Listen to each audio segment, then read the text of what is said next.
it's Sandra. Welcome to Asexual. It's my asexual life. I'm the founder of asexualise.com and Asexualise Academy. My name's Sandra Bellamy. I'm also the author of Asexual Perspectives.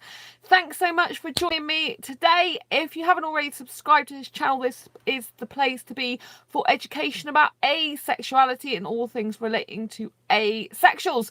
So hit that big bell icon after you've subscribed, and then you'll get notified of every time I post a new video or go live. So today I'm in my gym jams. I'm in this nice hot top. I've been uploading loads of asexual t-shirt designs today, and so I've been really busy doing that. And today I want to talk to you about a very important thing. Can you be scared of your own sexuality, asexuality? And this is really important. It's something that's not really talked about, but I was just on asexuality.org, which is a forum for asexuals, if you didn't already know. And there was someone who posted a post about asexuality and kissing. Now, I've just written a long post back on their thread. I think took me about half an hour to do it. And it's really interesting to know that other people experience this too.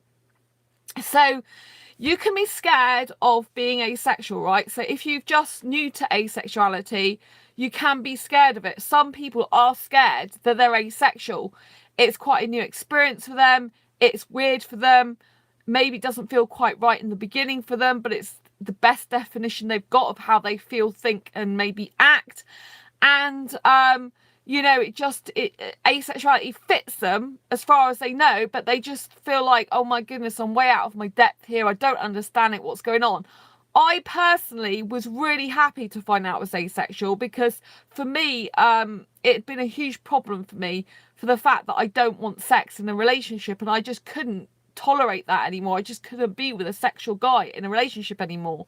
And if you don't know my own personal story, I went to a counsellor for the pure simple fact that I didn't want a relationship with sex anymore. And I thought, you know, there's got to be someone like me in the world, you know, but I felt like there wasn't. And when I went to her, she gave me the answer I didn't want to hear, which is, well, you'll need to have sex in order to keep a good guy. And that was just really, really bad for me to hear that. It was really horrible. And it made me go and Google, I love kissing, but not sex. I mean, why I didn't think of Googling that before, I don't know, but I didn't. Anyway, this is in 2014. And that's when it came up with asexuality. And then it took me a few weeks to research it on asexuality.org and some other places to discover that it was exactly me. And that there was other people who felt the same way as me, that, you know, wanted a relationship without sex. And I'm like, oh my gosh, I can have a relationship without sex. It's possible.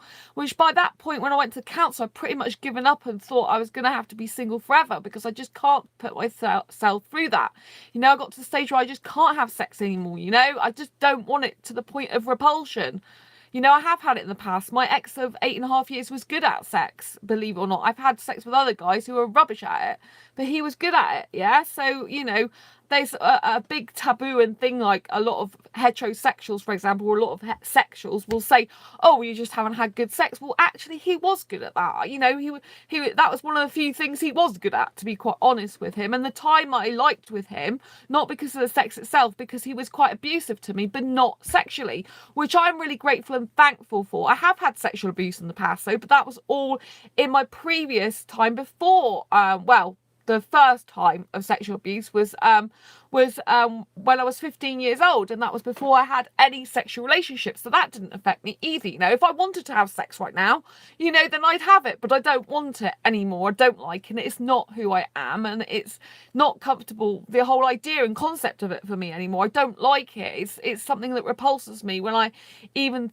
think about that subject for me, you know, not talking about in general and helping other people I'm okay with, but just for me.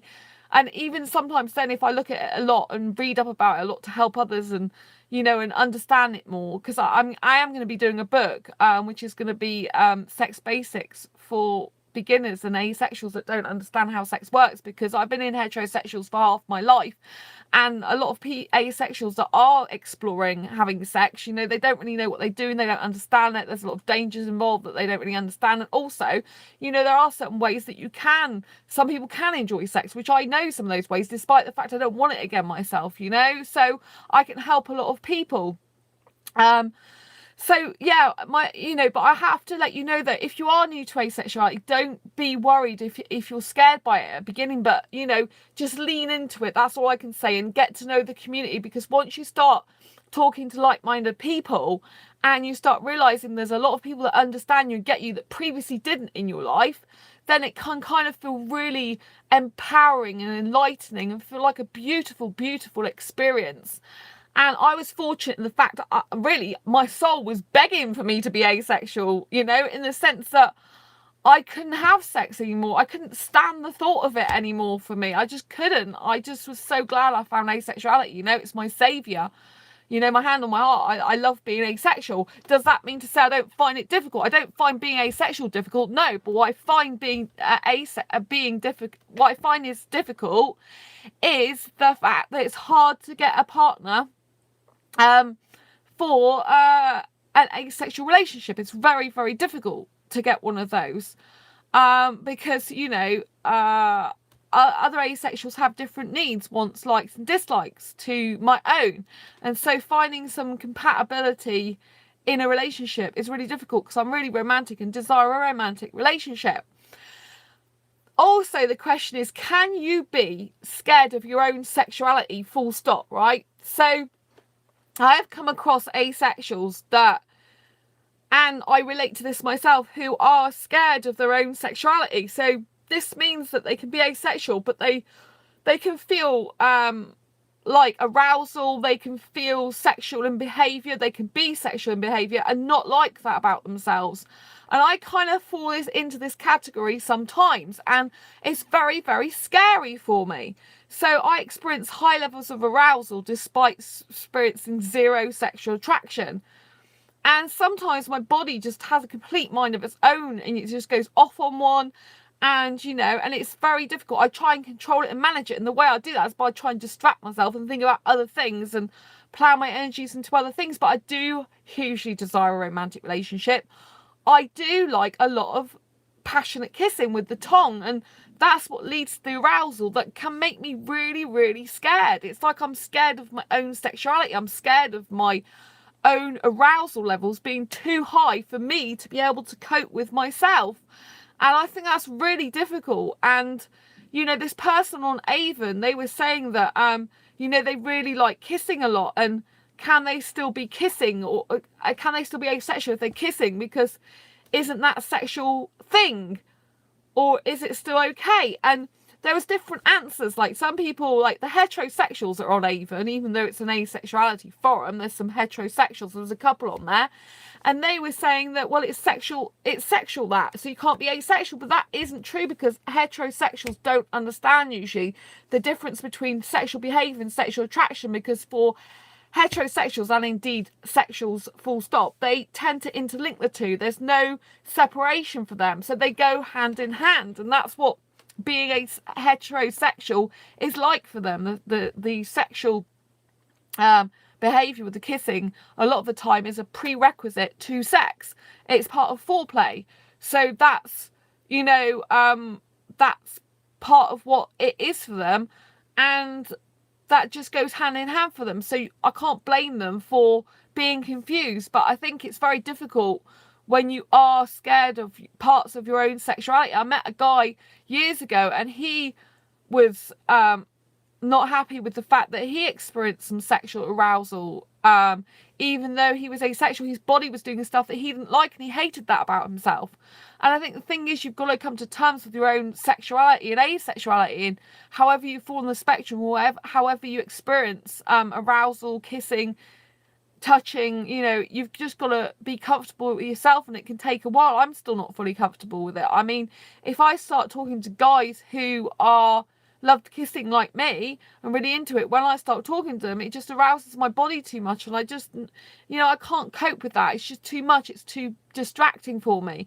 If I was in a romantic relationship, serious and committed, I was spending a lot of time, kissing that person, I think it would be different, because I've kind of got a relief from those arousal feelings. But having arousal feelings but not actually being with anyone, it's kind of, they've got nowhere for them to go unless you start looking after them yourself. And I don't really like touching myself that much, so it's kind of like hard if you are a person who gets arousal, because you kind of want to relieve it yourself, even though you might not like that, and some people do like that. So anyway, I hope this has been helpful, useful and insightful for you. I hope you've got a lot out of this episode, and I just want you to know that you're not alone, and even I get scared of my own sexuality. I wish I didn't sometimes. I wish I could accept the fact that I've got some sexual parts to me, as in the sense of the arousal, and sometimes I like some touching, and that's okay. But sometimes I don't feel okay about it. I feel rotten about it, or it's not good for me and I don't like it. I feel it's too sexual for me, but it's my own body that's doing things that I'm not totally in control of, and that does worry me at times. Anyway, I'd love to hear your comments, thoughts and feelings about this. Please post them down below. I'd love to get your feedback. Do you ever get scared of your own sexuality or asexuality? Does your body do things that your mind doesn't want to do? Do you find you have arousal feelings and don't know what to do with them? Do you feel like you have some sexual components of you, but yet you're afraid of them because you're asexual and kind of they don't fit into the realm of what you see as lack of sexual attraction, or what society sees, because there's a lot of stereotypes in the asexual community as well, which is why I wrote my Asexual Perspectives book in the first place, to bust through those myths and stereotypes, to know that some asexuals do masturbate. Doesn't mean to say they're not asexual. They just do certain things that can be seen as sexual acts, but sexual acts is not the same as sexual attraction. And I think that's where people get confused, Sexual attraction is where you get need, urge or want for partner's sexual intercourse. Just because you may have sex with someone doesn't mean to say you're wanting to have sex with them, as in you're desiring them because of the sex itself, if you know what I mean. I hope that's clarified things. Please post your comments, questions down below. If you like this video, please give it a thumbs up. Share it with all your friends or whoever you think may benefit from it. If you're not already subscribed to this channel, please do so. Hit that bell icon so you get notified of every time I post a new video, and I'll see you on the next video. Take care. Bye.